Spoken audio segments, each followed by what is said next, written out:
Hi, welcome to the show. Right. So, yes, now we'll be doing the analysis for match number 67, that is between Mumbai Indians versus Lucknow Super Giants. So, ఈ match వాళ్ళిద్దరికి last match in the season. So yes, LSG win అయినప్పటికీ eliminate అయిపోతారు ఈ మ్యాచ్ ద్వారా.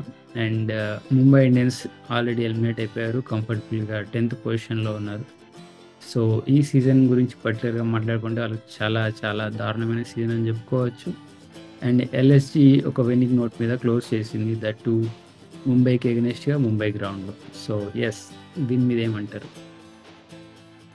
I think అంత importance లేని match. మనకు ఆల్రెడీ చెప్పాము LSG and Mumbai are out of the season అని ఆల్రెడీ. అండ్ దానికి తోడు ముంబై ఇండియన్స్ ఏదైతే performance throughout the season చేశారో అట్టర్ ఫ్లాప్ అయింది. వాళ్ళ చేంజెస్ కానీ, వాళ్ళ లీడర్షిప్ చేంజెస్ కానీ, మేనేజ్మెంట్ ఆ డెసిషన్స్ తీసుకోవడం కానీ, ఓవరాల్గా చూస్తే I think Mumbai has to start their work from ground up. Next సీజన్కి from the ground level they have to start building.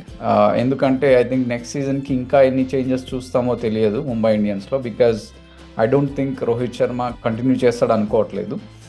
So ఓవరాల్గా చూస్తే ఈ మ్యాచ్లో అయినా అట్లీస్ట్ వాళ్ళు ఒక మంచి ఎండింగ్ అయితే ఇస్తారని ఎక్స్పెక్ట్ చేశాను, కానీ అది జరగలేదన్నమాట ముంబై ఇండియన్స్.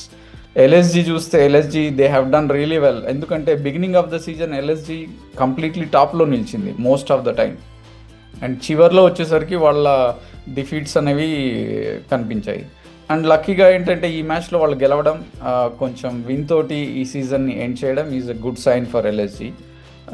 సో ఓవరాల్గా చూస్తే I think Mumbai Indians have to go back, rewrite everything about their plans for next season, from the selection process to the beginning of the season. So yes, even ఈ match కనుక పర్టికులర్గా మాట్లాడుకుంటే హార్దిక్ పాండ్యాకి slow over rate అని చెప్పేసి fine వేయడం, and next match IPL match ఏదైతే ఉంటుందో అతను మిస్ అవుతాడు.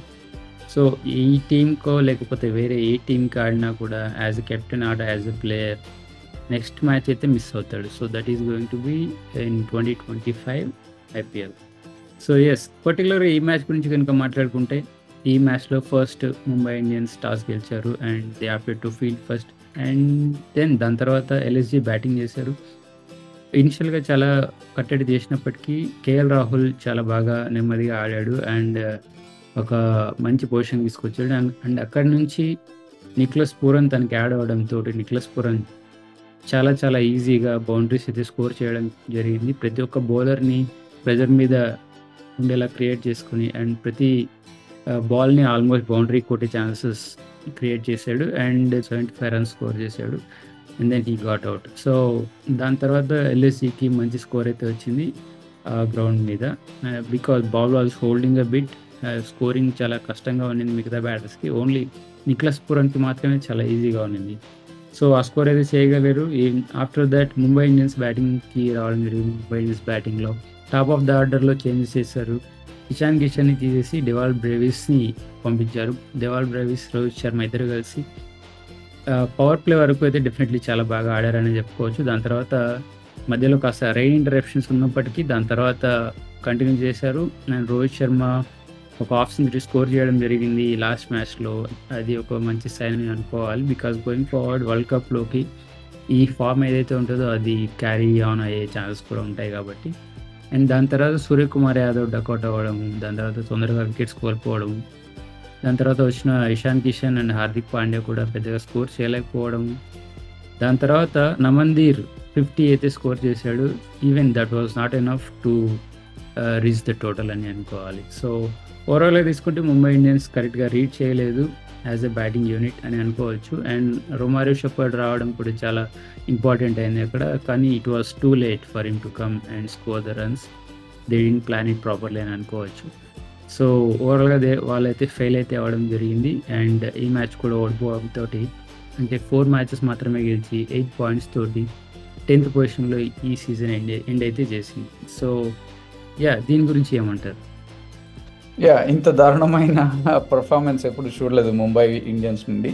అండ్ ఓవరాల్గా చూస్తే ఎల్ఎస్జి బౌలింగ్ చాలా బాగుంది. బిష్నోయ్ అండ్ కృణాల్ పాండ్యా చాలా బాగా బౌలింగ్ చేశారు. ఐ థింక్ ముంబై ఇండియన్స్ చేసిన మిస్టేక్ ఏంటంటే టాస్ గెలిచి ఫీల్డింగ్ ఎంచుకోవడం. ఎందుకంటే లాస్ట్ సెవరల్ టైమ్స్ కూడా వాళ్ళు ఇదే మిస్టేక్ చేశారు and they are not giving enough for their batters అన్నట్టు అనిపించింది. బికాజ్ ఒకవేళ ముంబై ఇండియన్స్ కనుక ఆ చేంజెస్ చేస్తే ఫస్ట్ కనుక బ్యాటింగ్ చేస్తుంటే అట్లీస్ట్ లాస్ట్ మ్యాచ్ కాబట్టి they can take that risk and then just go and express themselves.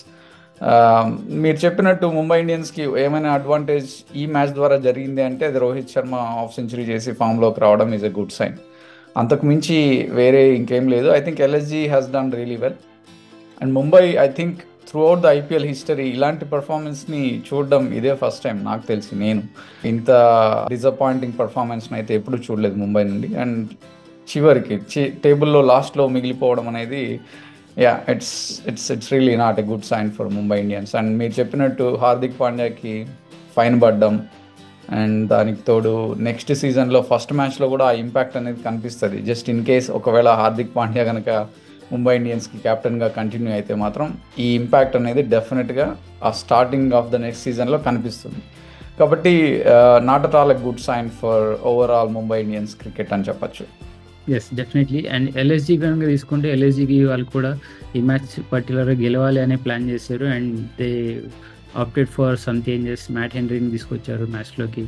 దాని తర్వాత మార్కస్ స్టోయినిస్ కూడా స్కోర్ చేయలేకపోవడం చూసాము. బట్ ఓవరాల్గా తీసుకుంటే వాళ్ళ బ్యాటింగ్ పర్ఫార్మెన్స్ అయితే చాలా బాగా ఉంది and they were up for the task అని అనుకోవచ్చు. సో వాళ్ళు కూడా 14 పాయింట్స్ తోటి ఈ సీజన్ ఎండ్ చేశారు అండ్ వాళ్ళకు చాలా మార్జినల్ ఛాన్సెస్ ఉండింది. But they can't make it because other teams వాళ్ళకంటే బెటర్ పొజిషన్లో ఉన్నాయి కాబట్టి which is highly unlikely for them to go for play offs and దానివల్ల వాళ్ళు ఈ మ్యాచ్ అయితే విన్ అయినప్పటికీ ఎలిమినేట్ అవ్వడం జరిగింది. So yes, that is analysis for this match. Thanks for joining. Thank you.